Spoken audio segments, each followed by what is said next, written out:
can a religion progress, or is it just a set of principles that can't be altered? Yes. So I would start by saying my grandfather absolutely believed that religion can progress. And I do think he also believed that religious people, religious traditions, theologians should be willing to revise their core beliefs based on new evidence. And that evidence can come through science. It can come through other forms as well.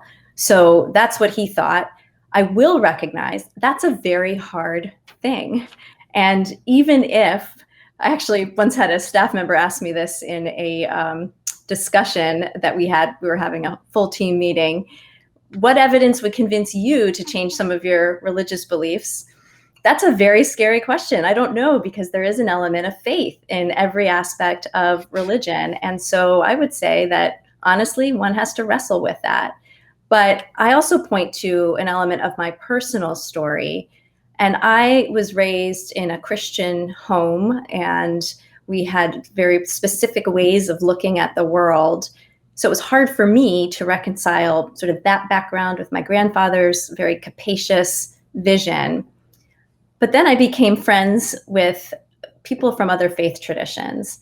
And I learned so much about what it means to be a good person, to put it simplistically, from those individuals who are very committed to their faith traditions, but just had a different faith tradition than I did.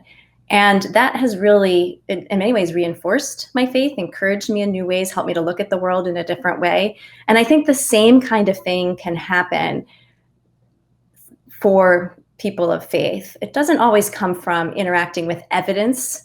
It does come from that human interaction. In fact, it probably comes from a combination of both. So I will recognize that it would be hard to revise one's traditions, and it's a warranted claim. But I also think it's possible for people to wrestle with new evidence and come to a different conclusion.